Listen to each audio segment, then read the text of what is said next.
Friends, നമ്മുടെ national defence academy, അതായത് NDAയുടെ പുതിയൊരു റിക്രൂട്ട്മെന്റ് നോട്ടിഫിക്കേഷൻ വന്നിട്ടുണ്ട്. പെർമനന്റ് വേക്കൻസിയാണ്. ഗ്രൂപ്പ് സിയിലേക്കാണ് വിളിച്ചിരിക്കുന്നത്. ഓക്കെ, ജസ്റ്റ് നിങ്ങൾക്ക് 10ാം ക്ലാസ് പാസ്സാണെങ്കിൽ അപ്ലൈ ചെയ്യാം. ഇനി അതല്ല നിങ്ങൾക്ക് ITI ഡിപ്ലോമ ഒക്കെ ഉള്ളവർക്കും ഇതിലേക്ക് അപ്ലൈ ചെയ്യാവുന്ന വേക്കൻസികളുണ്ട്. അതായത് ട്രേഡുകളിൽ ITI അല്ലെങ്കിൽ ഡിപ്ലോമ കഴിഞ്ഞവർക്ക് അപ്ലൈ ചെയ്യാവുന്ന വേക്കൻസികളുണ്ട്. അതുകൊണ്ട് തന്നെ നിങ്ങൾ വീഡിയോ സ്കിപ്പ് ചെയ്യാതെ മുഴുവനായിട്ടും കാണുക. അപ്പോൾ NDAയിലൊക്കെ നമുക്ക് ജോലി ലഭിക്കുക എന്ന് പറയുന്നത് വലിയൊരു കാര്യം തന്നെ. കാരണം ഇതിലൊക്കെ നമുക്കൊരു എൻട്രി കിട്ടുക എന്ന് പറയുന്നത് വലിയൊരു കാര്യം തന്നെയാണ്. അപ്പോൾ ഗ്രൂപ്പ് സിയിലേക്കാണ് വിളിച്ചിരിക്കുന്നത്. അപ്പം ഇതിലേക്ക് എക്സാം കാര്യങ്ങളൊക്കെ ഉണ്ട്. അപ്പോൾ അതിൻ്റെ എല്ലാം A to Z കാര്യങ്ങൾ നമ്മൾ വീഡിയോയിൽ ഉൾപ്പെടുത്തുന്നുണ്ട്. അപ്പോൾ നിങ്ങളുടെ എനിക്ക് പറയാനുള്ളത് നിങ്ങൾ സ്കിപ്പ് ചെയ്ത് കാണാതിരിക്കുക എന്നുള്ളതാണ്. കാരണം പലവരും വീഡിയോ കാണാതെ ഇൻസ്റ്റയിൽ വന്നിട്ട് ഡൗട്ട് ചോദിക്കുന്നുണ്ട്. അത് നമുക്ക് പ്രോത്സാഹിപ്പിക്കാൻ പറ്റില്ല. കാരണം എല്ലാവർക്കും ആൻസർ ചെയ്യാൻ പറ്റില്ല എന്നുള്ളതാണ്. അപ്പോൾ ആ കാര്യങ്ങളെല്ലാം നമ്മൾ വീഡിയോയിൽ ഉൾപ്പെടുത്തുന്നുണ്ട് കേട്ടോ. അപ്പോൾ നിങ്ങൾ മാക്സിമം എന്ത് ചെയ്യുക, ആവശ്യത്തിന് മാത്രം, അതായത് അത്യാവശ്യത്തിന് മാത്രം ഇൻസ്റ്റയിൽ കോൺടാക്ട് ചെയ്യുക, നമ്മളെ ഫോളോ ചെയ്യുക, കോൺടാക്ട് ചെയ്യുക. കാരണം എന്താണെന്ന് വെച്ചാൽ നിങ്ങൾക്ക് അത്രയും നമ്മൾ വീഡിയോയിൽ പറയുന്ന കാര്യങ്ങൾ ക്ലാരിറ്റി കുറവുണ്ടെങ്കിൽ, അല്ല നമ്മൾ വീഡിയോ നിങ്ങൾ കാണാതെ എന്ത് ചെയ്യാൻ പാടില്ല, നിങ്ങൾ ഇൻസ്റ്റയിൽ മെസ്സേജ് അയച്ചു കഴിഞ്ഞാൽ അതിന് റിപ്ലൈ തരാൻ ഒരു നിർവാഹമില്ല. കാരണം ഒരുപാട് പേർക്ക് നമുക്ക് റിപ്ലൈ കൊടുക്കാൻ പറ്റില്ല എന്നുള്ളതാണ്. അപ്പോൾ നമ്മുടെ ചാനലിൽ നമ്മൾ ഒരു 2 ദിവസം മുൻപ് നമ്മളൊരു ISROയുടെ ഒരു വീഡിയോ ചെയ്തിരുന്നു. അതായത് നിങ്ങൾക്ക് ഇവിടെ കാണാം, ISRO വിവിധ തസ്തികകൾ വിജ്ഞാപനം എന്ന് പറഞ്ഞിട്ട് അതിൽ ടെക്നീഷ്യൻ ബി, ഡ്രാഫ്റ്റ്മാൻ ബി, അതുപോലെ technical assistant, scientific assistant, cook, driver, fireman, അതുപോലെ ലൈബ്രറി അസിസ്റ്റൻറ്റ്, സയൻറ്റിസ്റ്റ്, എഞ്ചിനീയർ പറഞ്ഞിരിക്കുന്ന വിവിധ കാറ്റഗറിയിലാണ് നോട്ടിഫിക്കേഷൻ വന്നിരുന്നത്. അപ്പോൾ ISROയുടെ ഈ തന്നെ ഒരു റിസർച്ച് യൂണിറ്റ് ആയിട്ടുള്ള UR റാവോ സാറ്റലൈറ്റ് സെൻറ്ററിലേക്കുള്ള റിക്രൂട്ട്മെൻറ്റ് നോട്ടിഫിക്കേഷനാണ് വന്നിരുന്നത്. പെർമനൻറ്റ് വേക്കൻസിയാണ്. അപ്പോൾ അതിൻ്റെ ഇപ്പോൾ നമ്മൾ ആ വീഡിയോയിൽ പറഞ്ഞിരുന്നത് ഇന്നാണ് അതിൻ്റെ അപ്ലൈ ചെയ്യാനുള്ള ലിങ്ക് വരിക. ഒഫീഷ്യൽ നോട്ടിഫിക്കേഷൻ ഇന്നാണ് വരിക. 27/1/2024 വരിക എന്നായിരുന്നു പറഞ്ഞിരുന്നത്. പക്ഷേ ISROയുടെ ഒഫീഷ്യൽ സൈറ്റിൽ നിങ്ങൾക്ക് കാണാം. അത് നമ്മുടെ ISROയുടെ കരിയർ പേജാണ്. നിങ്ങൾക്ക് ഒഫീഷ്യൽ സൈറ്റാണ്. അതിൽ നിങ്ങൾക്ക് ഇവിടെ കാണാം. അതിൻ്റെ ഒരു നോട്ടീസ് ഇവിടെ വന്ന് നിങ്ങൾക്ക് ഇവിടെ കാണാം. ഒരു നോട്ടിഫിക്കേഷനായിട്ട് ഇവിടെ വന്ന് കാണാം. അതായത് അഡ്വർടൈസ്മെൻറ്റ് നമ്പർ ഇവിടെ കാണാം, URSC 1/24. അപ്പോൾ അഡ്വർടൈസ്മെൻറ്റ് നമ്പർ നിങ്ങൾക്ക് ഇവിടെ കാണാൻ പറ്റും. ഞാൻ ജസ്റ്റ് കാണിക്കാം. അതാ ഈ അഡ്വർടൈസ്മെന്റ് നമ്പർ ഇവിടെ കാണാൻ നിങ്ങൾക്ക് ഇവിടെ നിങ്ങൾ കാണുന്നുണ്ടാവും വിചാരിക്കുന്നതാ. ഈ മൗസ് പോയിന്റ് നിൽക്കുന്നത് URSC 1/2024 എന്ന് പറയുന്ന ആ അഡ്വർടൈസ്മെന്റ് നമ്പർ ഇവിടെ എന്ത് നിലവിൽ ഇതിൻ്റെ ഓൺലൈൻ അപേക്ഷയും അതുപോലെ അതിൻ്റെ ഒഫീഷ്യൽ നോട്ടിഫിക്കേഷനും നമുക്ക് 10/2 എന്ത് ചെയ്യുക, പബ്ലിഷ് ചെയ്യുക എന്നുള്ളതാണ് കേട്ടോ. ഓക്കെ, അപ്പോൾ അതിൻ്റെ ഓൺലൈൻ ആപ്ലിക്കേഷൻ പബ്ലിഷ് ചെയ്യുന്നത് ശരിക്കും 10/2 ഇതിൻ്റെ നമുക്ക് ഈ ലിങ്ക് അവൈലബിൾ ആയിരിക്കുക എന്നുള്ളതാണ് നിങ്ങൾ മനസ്സിലാക്കേണ്ടത്. അപ്പോൾ നമ്മുടെ എംപ്ലോയ്മെൻറ്റ് ന്യൂസിൽ ഒക്കെ ഈ പബ്ലിഷ് ചെയ്തിരിക്കുന്ന ഈ ഒരു നോട്ടിഫിക്കേഷൻ URSC 1/2024 പറയുന്നത് 27/1 ഇതിൻ്റെ നോട്ടിഫിക്കേഷൻ. അതായത് ഈ നോട്ടിഫിക്കേഷനാലും ഓൺലൈൻ ലിങ്കും വരിക എന്നുള്ളതാണ് പറയുന്നത്. അപ്പോൾ അതുമായി ബന്ധപ്പെട്ടുള്ള കാര്യം 10/2 ഇനി പിന്നീട് വരിക എന്നുള്ളതാണ് പറഞ്ഞിരിക്കുന്നത്. അതായത് ഓൺലൈൻ ആപ്ലിക്കേഷൻ ഫോം ആണെങ്കിലും മീൻസ് ഓൺലൈൻ ഫോം ആണെങ്കിലും അതോടൊപ്പം തന്നെ നമുക്ക് ഇതിൻ്റെ ഡീറ്റെയിൽഡ് നോട്ടിഫിക്കേഷനൊക്കെ നമുക്ക് February 10 വരെ വെയിറ്റ് ചെയ്യണം എന്നുള്ളത് നിങ്ങൾ മനസ്സിലാക്കട്ടെ. പലരും നമ്മൾ കമൻറ്റ് ചെയ്ത് ചോദിച്ചിരുന്നു. അതുകൊണ്ടാണ് ഞാൻ പറഞ്ഞത് ഈ ഒരു നോട്ടിഫിക്കേഷൻ. ഓക്കെ, അപ്പോൾ കൂടുതൽ നിങ്ങൾക്ക് ക്ലാരിറ്റി വന്നിട്ടുണ്ടാവുമെന്ന് വിചാരിക്കുന്നു. ഇനി നമുക്ക് ഇതിൻ്റെ ഒഫീഷ്യൽ നോട്ടിഫിക്കേഷൻ നോക്കാം. അപ്പോൾ നമ്മുടെ ചാനൽ നിങ്ങൾ സബ്സ്ക്രൈബ് ചെയ്യുക, ബെല്ലൈക്കൺ എനേബിൾ ചെയ്ത് വെക്കുകയൊക്കെ ചെയ്യുക. ഇനി നമുക്ക് ഇതിൻ്റെ ഒഫീഷ്യൽ നോട്ടിഫിക്കേഷൻ നമുക്ക് നോക്കാം. ഒഫീഷ്യൽ നോട്ടിഫിക്കേഷൻ നിങ്ങളുടെ കാണാം. ഒന്നാമത് നമുക്ക് നാഷണൽ ഡിഫൻസ് അക്കാദമി നോട്ടിഫിക്കേഷനിൽ 2 രീതിയിലാണ് നമുക്ക് ഇതിന് നോട്ടിഫിക്കേഷൻ ഉള്ളത് കേട്ടോ. അപ്പോൾ 2 പേജാണ്, ഞാൻ 2 PDF ആണ് കാണിക്കാം. അപ്പോൾ ഇതിലേക്ക് ഓൺലൈനായിട്ടാണ് അപേക്ഷ ക്ഷണിച്ചിരിക്കുന്നത്. ഗ്രൂപ്പ് സി ആണ്. മെയിൽ ആൻഡ് ഫീമെയിൽ കാൻഡിഡേറ്റ്സിന് ഇതിലേക്ക് അപ്ലൈ ചെയ്യാം കേട്ടോ. മെയിൽ ആൻഡ് ഫീമെയിൽ കാൻഡിഡേറ്റ്സിന് ഇതിലേക്ക് അപ്ലൈ ചെയ്യാമെന്ന് പ്രത്യേകം ശ്രദ്ധിക്കുക. അപ്പോൾ ഇതിൽ വിളിച്ചിരിക്കുന്ന പോസ്റ്റുകൾ നമുക്ക് നോക്കാം. ലോവർ ഡിവിഷൻ ക്ലർക്ക് LDC വിളിച്ചിട്ടുണ്ട്. ഇതിൽ നമുക്ക് 16 വേക്കൻസിയാണ് ടോട്ടൽ. ഇപ്പോൾ നിങ്ങൾക്ക് റിസർവ്ഡ് ഫോർ എന്ന് പറഞ്ഞിട്ട് ഈ കോളത്തിൽ ഇപ്പോൾ ഫോർ എക്സാമ്പിൾ നിങ്ങൾക്ക് ഇപ്പോൾ സ്റ്റെനോഗ്രാഫർ ഞാൻ കാണിക്കാം. ഇതിൽ ആകെപ്പാട് ഒരു വേക്കൻസി ഉള്ളൂ. ഈ ഒരു വേക്കൻസി ജനറലിലാണ് വേക്കൻസി തന്നിരിക്കുന്നത്. എന്നാൽ SC ST OBC EWC ഒന്നും ഇതിൽ വേക്കൻസി ഇല്ല. അപ്പോൾ അവർക്ക് എന്ത് ചെയ്യാം, ഈ ജനറൽ വേക്കൻസിയിലേക്ക് ആർക്ക് വേണമെങ്കിലും അപ്ലൈ ചെയ്യട്ടോ, ഇങ്ങനെ താല്പര്യമുള്ളവരെ. ഓക്കെ, അപ്പോൾ അത് പ്രത്യേകം ശ്രദ്ധിക്കുക. പിന്നെ PWD കാൻഡിഡേറ്റ്സിന് എക്സ് സർവീസ്മെൻറ്റ് നിശ്ചിതമായുള്ള വേക്കൻസികൾ ഏതൊക്കെയാണ് റിസർവ്ഡ് വേക്കൻസി ഉണ്ടെങ്കിൽ അതുകൂടെ ലിസ്റ്റ് ചെയ്തിട്ടുണ്ടാവും. ഇതിനടുത്ത് ഡ്രാഫ്റ്റ്മാൻ ആണ്. ഇതിൽ നിങ്ങൾക്ക് ഇതിൻ്റെ ഏജ് ഇവിടെ കൊടുത്തിട്ടുണ്ട് കേട്ടോ. 18 to 27 ഏജ് റിലാക്സേഷൻ ആയിരിക്കും. SC ST ആണെങ്കിൽ 5 വർഷം, OBC ആണെങ്കിൽ 3 വർഷം. അപ്പോൾ അതിൻ്റെ കാര്യങ്ങളൊക്കെ ഞാൻ പറയാം. ഇതിൽ ടോട്ടൽ 2 വേക്കൻസിയാണ് വന്നിരിക്കുന്നത്. പിന്നെ സിനിമ പ്രൊജക്ഷനിസ്റ്റ് നിങ്ങൾക്ക് ഇതിൽ 1 വേക്കൻസിയാണ്. ഇതൊക്കെ ജനറലാണ്, ആർക്ക് വേണമെങ്കിൽ അപ്ലൈ ചെയ്യാം. ദെൻ കുക്കാണ് അടുത്തത് 10 വേക്കൻസി ജനറലിനുണ്ട്. അങ്ങനെ ടോട്ടൽ 14 വേക്കൻസിയാണ്. ദെൻ കമ്പോസിറ്റർ കം പ്രിൻ്റർ ആണ്. ഇതിൽ നിങ്ങൾക്ക് 1 വേക്കൻസിയാണ്. ഇതിൻ്റെയൊക്കെ പേ സ്കെയിൽ ഇവിടെ കൊടുത്തതുണ്ടോ നിങ്ങൾക്ക് 19,000 മുതൽ 63,200 വരെയാണ് ഇതിൻ്റെ പേ സ്കെയിൽ. പിന്നെ 25,000 മുതലുണ്ട്. പല കാറ്റഗറി ആയിട്ടാണ് പേ സ്കെയിലും വന്നിരിക്കുന്നത്. നിങ്ങൾക്ക് നോക്കാവുന്നതാണ് കേട്ടോ. അതുപോലെ സിവിലിയൻ മോട്ടോർ ഡ്രൈവർ, പിന്നെ ഒട്ടനവധി അലവൻസും കാര്യങ്ങളുണ്ട് കേട്ടോ. 3 വേക്കൻസിയാണ്. Carpenter 2 vacancy, fireman 2 vacancy. Then technical assistant Baker and confectioner ആണെങ്കിൽ നിങ്ങൾക്ക് 1 vacancy. Then technical assistant cycle repair ആണെങ്കിൽ നിങ്ങൾക്ക് 2 vacancy. Then technical assistant printing machine operator ആണെങ്കിൽ 1 vacancy. Then technical assistant board repair ആണെങ്കിൽ നിങ്ങൾക്ക് 1 വേക്കൻസി. പിന്നെ multi tasking staff office and training ഈ പറയുന്ന MTS ONT ആണെങ്കിൽ നിങ്ങൾക്ക് 151 വേക്കൻസി ഉണ്ട് കേട്ടോ. അപ്പോൾ ഏറ്റവും കൂടുതൽ കൂടുതൽ വാക്കൻസി ഉണ്ട്. ഇതിലേക്ക് ജസ്റ്റ് നിങ്ങൾക്ക് 10ാം ക്ലാസ് മതി, മാക്സിമം നിങ്ങൾ അപ്ലൈ ചെയ്യുക. കാരണം നമ്മളൊക്കെ PSCയിൽ എന്താണ് 100ഉം എന്താണ് 50ഉം വാക്കൻസിക്കൊക്കെയാണ് ലക്ഷങ്ങൾ അപ്ലൈ ചെയ്യുന്നത്. അപ്പോൾ അതുപോലെ തന്നെ നിങ്ങൾ ഇതിലേക്ക് ഒരുപാട് അപേക്ഷകളൊന്നും അത്രയൊന്നും വരില്ല. കാരണം ഇതെന്താണെന്ന് വെച്ചാൽ സെപ്പറേറ്റ് ആയിട്ടുള്ള UPSC അല്ലെങ്കിൽ SSC വഴിയൊന്നും അല്ല, ഇത് സെപ്പറേറ്റ് നോട്ടിഫിക്കേഷനാണ്. അപ്പോൾ ഇതിലേക്ക് അതുപോലെയുള്ളൊരു രീതിയിലുള്ള എന്താണ് ആപ്ലിക്കേഷൻ ഇതിലേക്ക് വരില്ല എന്നുള്ളതാണ്. പിന്നെ ഇതിലേക്ക് അപേക്ഷാ ഫീസ് ഒന്നും ചോദിച്ചിട്ടില്ല, അതും ഇതിൻ്റെ ഒരു അഡ്വാൻറ്റേജ് ആണ്. നിങ്ങൾക്ക് ഈ ഫ്രീ ആയിട്ട് അപ്ലൈ ചെയ്യാന്നുള്ളത്. അങ്ങനെ ആകെ മൊത്തം 198 വാക്കൻസിയിലേക്കാണ് വിളിച്ചിരിക്കുന്നത് കേട്ടോ. അപ്പോൾ ഇത് നിങ്ങൾ മാക്സിമം യൂസ് ചെയ്യുക. കാരണം ഇങ്ങനെ ഓരോ നോട്ടിഫിക്കേഷനും ചെറുത് നമ്മൾ അപ്ലൈ ചെയ്തിട്ടാൽ മതി. അപ്പോൾ എല്ലാത്തിനും നമ്മൾ സെയിം പ്രിപ്പറേഷൻ തന്നെയാണ് വേണ്ടത്. അപ്പോൾ ഏകദേശം സിലബസ് ഒക്കെ സെയിം ആണുണ്ടായിരിക്കും. അപ്പോൾ ചെറിയ വ്യത്യാസമൊക്കെ വരുള്ളൂ. അപ്പോൾ നമ്മൾ അങ്ങനെ എക്സാം എഴുതി നമ്മൾ തഴങ്ങി കഴിഞ്ഞാൽ നമുക്ക് 2 വർഷമൊക്കെ നമ്മളൊരു എക്സാം ഇങ്ങനെ എഴുതിക്കൊണ്ടിരുന്നാൽ ഏതെങ്കിലുമൊക്കെ നമുക്ക് എന്താണ് നമ്മളെ വിളിക്കുമെന്നുള്ളത് നമ്മൾ മനസ്സിലാക്കുക കേട്ടോ. ഓക്കെ, അപ്പോൾ ഇതിൽ ഏജ് റിലാക്സേഷൻ കാര്യങ്ങളുണ്ട്. ഞാൻ പറഞ്ഞു SC/ST ആണെങ്കിൽ 5 വർഷം, OBC ആണെങ്കിൽ 3 വർഷം, അങ്ങനെ PWD കാൻഡിഡേറ്റ്സും എക്സ്-സർവീസിനും നിശ്ചിതമായുള്ള ഏജ് റിലാക്സേഷൻ ഉണ്ടായിരിക്കും കേട്ടോ. അപ്പോൾ ഇതിലേക്ക് നമ്മൾ ഓൺലൈനായിട്ടാണ് അപ്ലൈ ചെയ്യേണ്ടത്. അപ്പോൾ അതെങ്ങനെയാണെന്നെല്ലാം വിശദമായിട്ട് തോന്നാം. അപ്പോൾ അതിൻ്റെ ആദ്യം നമ്മൾ ഇതിൻ്റെ എന്താണ് എഡ്യൂക്കേഷൻ ക്വാളിഫിക്കേഷനൊക്കെയാണ് ആദ്യം നോക്കുന്നത്. അപ്പോൾ നമ്മൾ ഓൺലൈനായിട്ട് അപ്ലൈ ചെയ്യുന്ന സമയത്ത് നമ്മുടെ ഫോട്ടോഗ്രാഫും നമ്മളെ ഈ പറയുന്ന എഡ്യൂക്കേഷൻ ക്വാളിഫിക്കേഷൻ്റെ സർട്ടിഫിക്കറ്റ്, ID പ്രൂഫ്, ഇങ്ങനെയുള്ള കാര്യങ്ങളൊക്കെ നമ്മൾ എന്ത് ചെയ്യണം, വോട്ടർ IDയോ ആധാർ കാർഡോ എന്താ വെച്ചാൽ അതൊക്കെ സ്കാൻ ചെയ്ത് അപ്ലോഡ് ചെയ്യണം. ഫോട്ടോഗ്രാഫ് ആണെങ്കിൽ ലൈറ്റ് ബാക്ക്ഗ്രൗണ്ട് തന്നെ ആയിരിക്കണം, പ്രത്യേകം ശ്രദ്ധിക്കുക. 3.5 സെൻറ്റിമീറ്റർ ഇൻറ്റു 4.5 സെൻറ്റിമീറ്റർ ഹൈറ്റ് വിടുത്തൊക്കെ ഉള്ള ആ ഒരു രീതിയിലായിരിക്കും അതിൻ്റെ ഡയമെൻഷൻ. ഇതിൻ്റെ സിഗ്നേച്ചർ നമ്മൾ അപ്ലോഡ് ചെയ്യണം കേട്ടോ. ഇനി ഇവിടെ പ്രധാനമായിട്ട് ശ്രദ്ധിക്കേണ്ടത്, നിങ്ങൾ ഇതിലേക്ക് ഷോർട്ട് ലിസ്റ്റ് ചെയ്യപ്പെട്ട് കഴിഞ്ഞാൽ മാത്രമേ നിങ്ങൾക്ക് ഇതിലേക്ക് എന്താണ് ഇതിൽ സെലക്ഷൻ ടെസ്റ്റിൽ പങ്കെടുക്കാൻ പറ്റുള്ളൂ. അപ്പോൾ ഷോർട്ട് ലിസ്റ്റ് ചെയ്യപ്പെടുന്നത് എങ്ങനെയാണെന്ന് വെച്ചാൽ നമ്മളുടെ എന്താണ് ക്വാളിഫിക്കേഷനും കാര്യങ്ങളൊക്കെ നോക്കിയിട്ടായിരിക്കും കേട്ടോ. അപ്പോൾ ഇതിൽ നിങ്ങൾക്ക് പ്രധാനമായിട്ടും ഇമെയിൽ SMS വഴിയാണ് നമ്മളെ അറിയിക്കുക. അത് പ്രത്യേകമായിട്ട് നിങ്ങൾ മെയിലും SMS ഒക്കെ ഇടയ്ക്കിടയ്ക്ക് ചെക്ക് ചെയ്യണം. അതുപോലെ തന്നെ ഷോർട്ട് ലിസ്റ്റ് ചെയ്ത ഉദ്യോഗാർത്ഥികൾ എന്ത് ചെയ്യും, ഈ പറയുന്ന ഇമെയിലൂടെ SMS-ലൂടെയും എന്താണ് ഇതിൻ്റെ സെലക്ഷൻ ടെസ്റ്റിലേക്ക് അവർ വിളിക്കുമെന്നുള്ളതാണ്. അപ്പോൾ ആ സമയത്ത് നമ്മൾ എന്താണ് ആവശ്യമായിട്ടുള്ള കോൾ ലെറ്ററും അതോടൊപ്പം തന്നെ നമ്മൾ ഓൺലൈനായിട്ട് അപ്ലൈ ചെയ്ത പ്രിൻ്റ് എടുത്തൊക്കെ നമ്മളെ കയ്യിലുണ്ടായിരിക്കും എന്നുള്ളതാണ്. ഇനി ഇതിൻ്റെ എലിജിബിലിറ്റി കാര്യമാണ് നമ്മൾ നോക്കാൻ പോകുന്നത്. അപ്പോൾ ആദ്യം തന്നെ ഏറ്റവും കൂടുതൽ വാക്കൻസി ഉള്ള നമ്മുടെ MTSൻ്റെ ഇവിടെ നിന്ന് അങ്ങോട്ട് നോക്കാം, താഴത്തുനിന്ന് മുകളിലേക്ക് നമുക്ക് നോക്കാം. അപ്പോൾ MTSൻ്റെ നിങ്ങൾക്ക് ഇവിടെ കാണാം multi tasking staff, office and ട്രെയിനിങ്ങിലേക്ക് നിങ്ങൾക്ക് ഏജ് എന്ന് പറയുന്നത് മിനിമം 18, മാക്സിമം 25 ആണ്. SC/ST കാൻഡിഡേറ്റ്സ് ആണെങ്കിൽ അവർക്ക് 30 വയസ്സ് വരെ അപ്ലൈ ചെയ്യാം. OBC ആണെങ്കിൽ അവർക്ക് 28 വയസ്സ് വരെയും അപ്ലൈ ചെയ്യാം. ഓക്കെ, പിന്നെ ഇതിലേക്ക് നിങ്ങൾക്കുള്ള ക്വാളിഫിക്കേഷൻ എന്ന് വെച്ചാൽ ജസ്റ്റ് നിങ്ങൾ 10ാം ക്ലാസ് 10th പാസ്സായിരിക്കുക എന്നുള്ളതാണ് നിങ്ങൾ. ഓക്കെ, അതായത് SSLC പാസ്സായിരിക്കുക അല്ലെങ്കിൽ 10th പാസ്സായിരിക്കുക അല്ലെങ്കിൽ CBSE ICSE ഏതാണ്, ജസ്റ്റ് 10th നിങ്ങൾ ക്വാളിഫൈ ആണെങ്കിൽ നിങ്ങൾ എന്താണ് പാസ്സാണെങ്കിൽ നിങ്ങൾക്ക് ഇതിലേക്ക് അപ്ലൈ ചെയ്യാം. വേറെ യാതൊരുവിധ എക്സ്പീരിയൻസോ കാര്യങ്ങളോ അതായത് ഫിസിക്കൽ സ്റ്റാൻഡേർഡോ ഒന്നുമില്ല. ഓക്കെ, അപ്പോൾ ഈ ഒരു പോസ്റ്റ് ആയതുകൊണ്ട് നമുക്ക് അതിൻ്റെ ഫിസിക്കൽ സ്റ്റാൻഡേർഡോ അല്ലെങ്കിൽ ഫിസിക്കൽ എഫിഷ്യൻസി ടെസ്റ്റോ അങ്ങനെ കാര്യങ്ങളൊന്നുമില്ല. അപ്പോൾ ഇങ്ങനെയുള്ള പോസ്റ്റ് ആയതുകൊണ്ട് നിങ്ങൾക്ക് ഈസി ആയിട്ട് അതിലേക്ക് അപ്ലൈ ചെയ്യാം. ഇതിനകത്ത് ബൂട്ട് റിപ്പയർ ആണെങ്കിൽ 18 to 25 ആണ് ഇതിൻ്റെ ഏജ് ലിമിറ്റ് വരുന്നത്. അപ്പോൾ ഇതിൻ്റെ ക്വാളിഫിക്കേഷൻ എന്ന് പറയുന്നത് നിങ്ങൾക്ക് ഇവിടെ കാണാം. ഇതിലെല്ലാത്തിലും ഏജ് റിലാക്സേഷൻ ഉണ്ടാവും, ഞാൻ റിപ്പീറ്റ് ചെയ്ത് പറയുന്നില്ല. അപ്പോൾ ഇതിൻ്റെയൊക്കെ ക്വാളിഫിക്കേഷൻ നിങ്ങൾക്ക് ഇവിടെ കാണാൻ പറ്റും. ITI കഴിഞ്ഞിരിക്കുക എന്നുള്ള ഈ ബോട്ട് റിപ്പയറിൽ ഒന്നെങ്കിൽ ITI കഴിഞ്ഞവർക്ക് ഇതിലേക്ക് എന്ത് ചെയ്യാം, അപ്ലൈ ചെയ്യാം കേട്ടോ.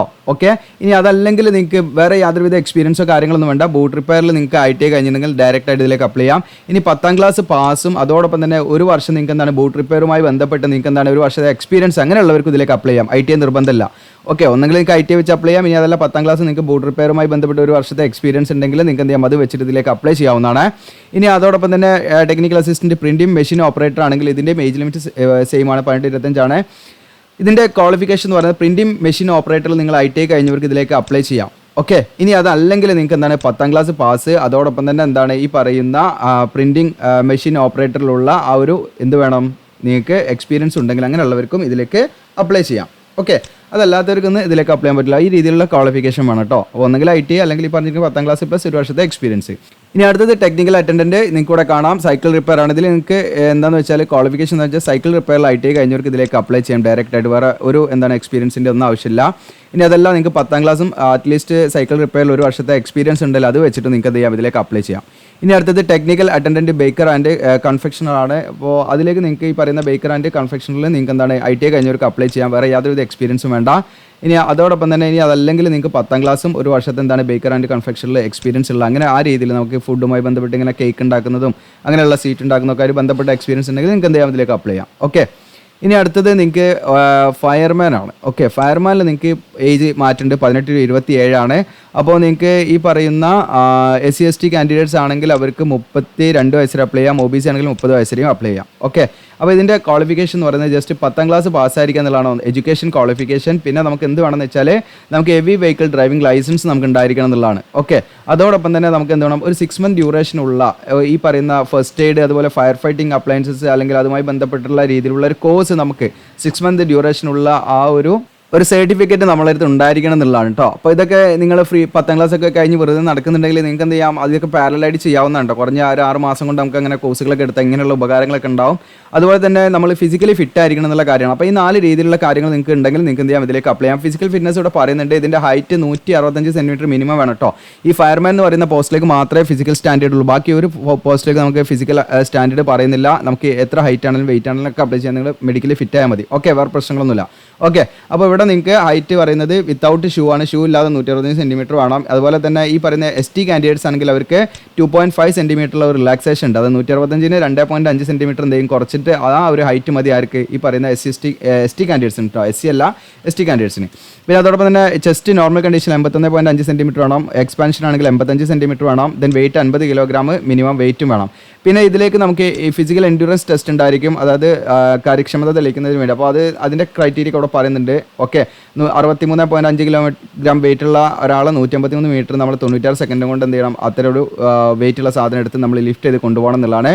പിന്നെ നമ്മൾ 2.7 മീറ്റർ എന്താണ് വൈഡ് ആയിട്ടുള്ള ആ ഒരു ലോങ് ജമ്പാണ് ഇവിടെ പറയുന്നത് കേട്ടോ. പിന്നെ അതോടൊപ്പം തന്നെ ക്ലൈമ്പിംഗ് 3 മീറ്റർ ഒക്കെ നമ്മൾ വെർട്ടിക്കൽ ഡ്രോപ്സ് യൂസ് ചെയ്തിട്ട് നമ്മൾ ചെയ്യണം, ഹാൻഡ്സും ആൻഡ് ഫീറ്റ് ഉപയോഗിച്ചിട്ട് കേട്ടോ. അപ്പോൾ അതൊക്കെ നമ്മൾ ചെയ്യണം ഇതിൻ്റെ ഭാഗമായിട്ട്. ഓക്കെ, സെലക്ട് ആയി കഴിഞ്ഞാൽ ചെയ്യേണ്ട കാര്യങ്ങളാണ്. അപ്പോൾ ഈ ക്വാളിഫിക്കേഷൻ ഉണ്ട്, നിങ്ങൾക്ക് ഇതിലേക്ക് അപ്ലൈ ചെയ്യാം. ബാക്കിയൊക്കെ സെലക്ഷൻ്റെ ഭാഗമാണ്, ഹൈറ്റും ആ കാര്യങ്ങളൊക്കെ ഉണ്ടെങ്കിൽ കേട്ടോ നിങ്ങൾ അപ്ലൈ ചെയ്യാം. ഇതിനടുത്ത് കാർപ്പൻ്റർ ആണ്. 18 to 55 ആണ് ഇതിൻ്റെ ഏജ് ലിമിറ്റ് എന്ന് പറയുന്നത്. സോറി കേട്ടോ, 18 to 55 അല്ല, 18 to 25. കാരണം നമ്മൾ വോയിസ് ഓവർ കൊടുക്കുന്നതുകൊണ്ടുള്ള മിസ്റ്റേക്കുകളാണ് കേട്ടോ. അപ്പോൾ അങ്ങനെ എന്തെങ്കിലുമൊക്കെ ഉണ്ടെങ്കിൽ നിങ്ങൾ കമൻറ്റ് ചെയ്യാം കേട്ടോ. ഓക്കെ, കാരണം നമ്മളിങ്ങനെ വോയിസ് ഓവർ കൊടുക്കുമ്പോൾ എന്താണെന്ന് വെച്ചാൽ പെട്ടെന്ന് ഇങ്ങനെ ഒരു ഫ്ലോയിൽ അങ്ങനെ പറഞ്ഞുകൊണ്ടാണ്. അപ്പോൾ 18 to 25 ആണ് ഇതിൻ്റെ ഏജ് ലിമിറ്റ് വരുന്നത്. റിലാക്സേഷൻ ഉണ്ടായിരിക്കും. അപ്പോൾ ഇതിൽ നിങ്ങൾക്ക് ഇവിടെ ക്വാളിഫിക്കേഷൻ എന്ന് പറയുന്നത് +2 കഴിഞ്ഞിരിക്കും. ഒന്നാമത്തെ എഡ്യൂക്കേഷൻ ക്വാളിഫിക്കേഷൻ +2 കഴിഞ്ഞിരിക്കുക. അതോടൊപ്പം തന്നെ നിങ്ങൾക്ക് എന്ത് വേണം, ഈ പറയുന്ന മേഖലയുമായി ബന്ധപ്പെട്ട് 2 year എക്സ്പീരിയൻസ് നിങ്ങൾക്ക് ഉണ്ടായിരിക്കണം എന്നുള്ളതാണ്. ഓക്കെ, കാർപ്പൻറ്ററുമായിട്ട് ബന്ധപ്പെട്ട എക്സ്പീരിയൻസ് ഉണ്ടായിരിക്കണം, അതുണ്ടെങ്കിൽ അപ്ലൈ ചെയ്യാൻ പറ്റുള്ളൂ. ഇനി അതല്ലെങ്കിൽ നിങ്ങൾക്ക് എന്താണ്, കാർപ്പൻറ്ററിൽ ITI കഴിഞ്ഞവരാണെങ്കിലും ഇതിലേക്ക് അപ്ലൈ ചെയ്യാം. അതിന് ITI കഴിഞ്ഞവരാണെങ്കിലും എന്ത് വേണം, 2 വർഷത്തെ എക്സ്പീരിയൻസ് മസ്റ്റാണ്. അപ്പോൾ കാർപ്പൻറ്ററിൽ നിങ്ങൾക്ക് എക്സ്പീരിയൻസ് ഇല്ലെങ്കിൽ നിങ്ങൾക്ക് അപ്രന്റീഷിപ്പ് നിങ്ങൾ കംപ്ലീറ്റ് ചെയ്തവരാണെങ്കിൽ അതൊക്കെ വെച്ച് നിങ്ങൾക്ക് അപ്ലൈ ചെയ്യാവുന്നതാണ്. കാരണം അപ്രന്റീഷിപ്പ് എന്താണ്, എക്സ്പീരിയൻസ് ആയിട്ട് പരിഗണിക്കാറുണ്ട്, പ്രത്യേകം ശ്രദ്ധിക്കുക. ദെൻ സിവിലിയൻ മോട്ടോർ ഡ്രൈവറാണ്. 18 to 27 ഏജ് ലിമിറ്റ്. അപ്പോൾ ഇതിലൊക്കെ ഏജ് റിലാക്സേഷൻ ഉണ്ടായിരിക്കും കേട്ടോ. അപ്പോൾ ഇതിൽ നമുക്ക് +2 പാസ്സായിരിക്കുക, പ്ലസ് എന്താണ്, ഈ civilian driving licence, heavy vehicle driving licence നമുക്ക് ഉണ്ടായിരിക്കണം. അതോടൊപ്പം തന്നെ നമുക്ക് എന്താണ്, ഈ പറഞ്ഞിരിക്കുന്ന 2 year എക്സ്പീരിയൻസ്, ഹെവി വെഹിക്കിൾ ഓടിച്ചുള്ള 2 വർഷത്തെ എക്സ്പീരിയൻസ് ഉള്ളവർക്ക് ഇതിലേക്ക് ഡയറക്റ്റായിട്ട് അപ്ലൈ ചെയ്യാം, വേറെ ക്വാളിഫിക്കേഷൻ്റെ ആവശ്യമില്ല. ഇതിനടുത്ത് കമ്പോസിറ്റർ പ്രിൻ്റർ ആണ്. ഇതിന് ഏജ് ലിമിറ്റ് 18 to 25 ആണ്. ഇതിൽ നിങ്ങൾക്ക് +2 പാസ്സായിരിക്കുക എന്നുള്ളതാണ്. അതോടൊപ്പം തന്നെ 2 year എക്സ്പീരിയൻസ് ഈ പറയുന്ന മേഖലയുമായി ഉണ്ടായിരിക്കണം എന്നുള്ളതാണ്. ഇനി അടുത്തത് കുക്കാണ്. 18 to 25 ആണ്. ഇതിലൊക്കെ ഏജ് റിലാക്സേഷൻ ഉണ്ടായിരിക്കും. +2 പാസ്സായിരിക്കുക, 2 year എക്സ്പീരിയൻസ് വേണം. അങ്ങനെയുള്ളവർക്ക് ഇതിലേക്ക് അപ്ലൈ ചെയ്യാം, കുക്കിങ്ങുമായിട്ട് ബന്ധപ്പെട്ടിട്ടോ. അതോടൊപ്പം ഇനി അതല്ലെങ്കിൽ നിങ്ങൾക്ക് ITI പറയുന്ന കുക്ക് എന്ന് പറയുന്ന ട്രേഡിൽ നിങ്ങൾ ITI കഴിഞ്ഞ ഉദ്യോഗാർത്ഥികളാണെങ്കിൽ നിങ്ങൾക്ക് അപ്ലൈ ചെയ്യാം. 2 വർഷത്തെ എക്സ്പീരിയൻസ് അതിലും വേണമെന്നുള്ളതാണ്. ഇനി അടുത്ത് നമുക്ക് സിനിമ പ്രൊജക്ഷനിസ്റ്റ് ആണ്, ഗ്രേഡ് 2. ഇതിൽ നിങ്ങൾക്ക് +2 പാസ്സായിരിക്കുക. അതോടൊപ്പം തന്നെ 2 year എക്സ്പീരിയൻസ് ഈ മേഖലയുമായിട്ട് ബന്ധപ്പെട്ടുണ്ടായിരിക്കണം എന്നുള്ളതാണ്. 18 to 25 ആണ് ഏജ് ലിമിറ്റ്. അടുത്ത ഡ്രാഫ്റ്റ്മാൻ 18 to 27 ആണ് ഏജ് ലിമിറ്റ്. ഇതിൽ +2 പാസ്സായിരിക്കുക. അതോടൊപ്പം തന്നെ എന്താണ്, ഈ പറയുന്ന ഡ്രാഫ്റ്റ്മാൻഷിപ്പിൽ നിങ്ങൾക്ക് ഡിപ്ലോമ 2 year ഡ്യൂറേഷനുള്ള ഡിപ്ലോമ കഴിഞ്ഞവരാണെങ്കിലും ഇതിലേക്ക് അപ്ലൈ ചെയ്യാം. ഇനി അതല്ല നിങ്ങൾ ഡ്രാഫ്റ്റ്മാനിലെ ITI കഴിഞ്ഞവരാണെങ്കിലും നിങ്ങൾക്ക് എന്ത് ചെയ്യാം, അപ്ലൈ ചെയ്യാം. +2 ഒന്നും വേണ്ട, ജസ്റ്റ് നിങ്ങൾ 10ാം ക്ലാസ്സും ITIയും ഈ പറയുന്ന ഡ്രാഫ്റ്റ്മാനും ITI കഴിഞ്ഞവരാണെങ്കിൽ അപ്ലൈ ചെയ്യാം. ITI കഴിഞ്ഞവരാണെങ്കിൽ 2 വർഷത്തെ എക്സ്പീരിയൻസ് മസ്റ്റാണ് കേട്ടോ. അപ്പോൾ 2 രീതിയിലാണ്. ഒന്ന് +2 കഴിഞ്ഞിട്ട് നിങ്ങൾ 2 year ഡ്യൂറേഷനുള്ള ഡിപ്ലോമ കഴിഞ്ഞിട്ടുണ്ടല്ലോ, ലാറ്ററൽ എൻട്രിയിലൂടെയൊക്കെ ഡിപ്ലോമ ചെയ്തവരാണെങ്കിലും നിങ്ങൾക്ക് എന്ത് ചെയ്യാം, ഇതിലേക്ക് അപ്ലൈ ചെയ്യാം ഡ്രാഫ്റ്റ്മാൻഷിപ്പിൽ. ഇനി അതല്ല നിങ്ങൾ എന്താണ് 10ാം ക്ലാസ് കഴിഞ്ഞിട്ട് ITI ഡ്രാഫ്റ്റ്മാനിൽ നിങ്ങൾ കഴിഞ്ഞിട്ടുണ്ടെങ്കിൽ നിങ്ങൾക്ക് അങ്ങനെ അപ്ലൈ ചെയ്യാം. പക്ഷേ ITI കഴിഞ്ഞവരാണെങ്കിൽ അവർക്ക് 2 വർഷത്തെ എക്സ്പീരിയൻസും കൂടെ വേണം കേട്ടോ. അങ്ങനെയുള്ളവർക്ക് അപ്ലൈ ചെയ്യാൻ പറ്റുള്ളൂ. ഓക്കെ, ഡിപ്ലോമ ആണെങ്കിൽ അവർക്ക് എന്ത് വേണ്ട, എക്സ്പീരിയൻസ് വേണ്ട, പ്രത്യേകം ശ്രദ്ധിക്കുക. അത് സ്റ്റെനോഗ്രാഫറാണ്. 18 to 27 ഏജ് ലിമിറ്റ്. ഇതിൽ +2 പാസ്സായിരിക്കുക എന്നുള്ളതാണ്. ഇതിലേക്ക് ജസ്റ്റ് നിങ്ങൾക്ക് അപ്ലൈ ചെയ്യാനുള്ള എലിജിബിലിറ്റി എന്ന് പറയുന്നത് +2 പാസ്സായിരിക്കുക എന്നുള്ളതാണ്. പക്ഷേ ഇവിടെ എന്താ പ്രത്യേകത എന്ന് വെച്ചാൽ ഇതിൻ്റെ സെലക്ഷൻ്റെ ഭാഗമായിട്ട് നമുക്ക് സ്കിൽ ടെസ്റ്റ് ഉണ്ടായിരിക്കും. അപ്പോൾ ആ സ്കിൽ ടെസ്റ്റ് ഉണ്ടാകുന്ന സമയത്ത് നമുക്ക് ഡിക്റ്റേഷൻ അതിൻ്റെ ഒരു ക്രൈറ്റീരിയ പറയുന്നുണ്ട്. 10 minutes at 80 word per minute എന്ന് പറയുന്നത്. അപ്പോൾ ആ ഒരു സ്പീഡിൽ നമുക്ക് ഡിക്റ്റേഷൻ ഉണ്ടായിരിക്കും, ട്രാൻസ്ക്രിപ്ഷൻ ഒക്കെ ഉണ്ടായിരിക്കും. അപ്പോൾ അതൊക്കെ നമുക്ക് എന്താണ്, നമുക്ക് ചെയ്യാൻ പറ്റണം, അല്ലെങ്കിൽ നമ്മൾ വെറുതെ അപ്ലൈ ചെയ്തിട്ട് കാര്യമില്ല. ഇനി അടുത്ത ലോ ഓഡിഷൻ ക്ലർക്ക് ആണെങ്കിൽ 18 to 27 ഏജ് ലിമിറ്റ്. ഇതിൽ ജസ്റ്റ് നിങ്ങൾ +2 പാസ്സായവർക്ക് ഇതിലേക്ക് അപ്ലൈ ചെയ്യാം. ഓക്കെ, ജസ്റ്റ് നിങ്ങൾ +2 പാസ്സാവുക എന്നുള്ളത് മാത്രമാണ്. പിന്നെ ടൈപ്പിംഗ് സ്പീഡ് ഉണ്ടായിരിക്കണം. അപ്പോൾ ഇതൊക്കെ നിങ്ങൾ അപ്പോൾ ടൈപ്പ് റൈറ്ററൊക്കെ നിങ്ങൾ പഠിക്കുന്നത് നല്ലതാണ്. കാരണം നമുക്ക് ഇതിന് സർട്ടിഫിക്കറ്റ് ഒന്നും വേണ്ട, അതിലേക്ക് അപ്ലൈ ചെയ്യാൻ ജസ്റ്റ് +2 ക്വാളിഫിക്കേഷൻ വെച്ച് അപ്ലൈ ചെയ്യാം. പക്ഷേ നമുക്ക് എന്താണ്, ഇതിൻ്റെ സെലക്ഷൻ്റെ ഭാഗമായിട്ട് സ്കിൽ ടെസ്റ്റ് ഉണ്ടാകുന്ന സമയത്ത് നമുക്ക് എന്താണ് 35 word per minute എന്ന് പറയുന്ന രീതിയിൽ ഇംഗ്ലീഷിൽ നമുക്ക് ടൈപ്പ് ചെയ്യാൻ പറ്റണം. ഓക്കെ, ആ സ്പീഡ് നമുക്ക് ഉണ്ടായിരിക്കണം. അപ്പോൾ ആ സ്പീഡ് പെട്ടെന്ന് നിങ്ങൾക്ക് എന്താണ്, ഇപ്പോൾ ഇതിൻ്റെ റിക്രൂട്ട്മെൻറ്റ് കാര്യങ്ങളൊക്കെ വരുമ്പോഴത്തേക്ക് നിങ്ങൾക്ക് 2-3 മാസം കൊണ്ടൊക്കെ ചെയ്യാവുന്ന കാര്യങ്ങളാണ് അതൊക്കെ. ഓക്കെ, അപ്പോൾ അതൊക്കെ ചെയ്തിട്ട് നിങ്ങൾക്കാണെങ്കിൽ അപ്ലൈ ചെയ്യാം. അത് അപ്ലൈ ചെയ്തിടാം, എന്നിട്ട് അതിൻ്റെ കാര്യങ്ങളൊക്കെ ചെയ്യാം, അങ്ങനെ താല്പര്യം ഉണ്ടെങ്കിൽ കേട്ടോ. ഓക്കെ, അപ്പോൾ ഇത്രയാണ് ഇതിൻ്റെ എഡ്യൂക്കേഷൻ ക്വാളിഫിക്കേഷൻ എന്നുള്ളത്. അപ്പോൾ അതിൽ നിങ്ങൾ എലിജിബിൾ ആണെങ്കിൽ നിങ്ങൾ അപ്ലൈ ചെയ്യുക. കാരണം ഇതിലേക്ക് അപേക്ഷ ഫീസ് ഒന്നും പറയുന്നില്ല. ഇനി ഇതിൻ്റെ സിലബസ് റിട്ടൺ എക്സാമിനേഷൻ കാര്യങ്ങളാണ്. റിട്ടൺ എക്സാമിൻ്റെ സിലബസ് കാര്യങ്ങൾ ഇവിടെ കൊടുത്തിട്ടുണ്ട്. അതായത് നിങ്ങൾക്ക് ഇവിടെ ജനറൽ ഇൻ്റലിജൻസും റീസണിങ്ങും ഉണ്ടായിരിക്കും. അതോടൊപ്പം തന്നെ ഇതൊക്കെ നമ്മൾ ഈ 10th അല്ലെങ്കിൽ 12th ബേസിൽ എസെൻഷ്യൽ ക്വാളിഫിക്കേഷൻ എന്താണ് അതുമായി ബന്ധപ്പെട്ടുള്ള രീതിയിലായിരിക്കും ക്വസ്റ്റ്യൻസ് ഉണ്ടായിരിക്കും കേട്ടോ.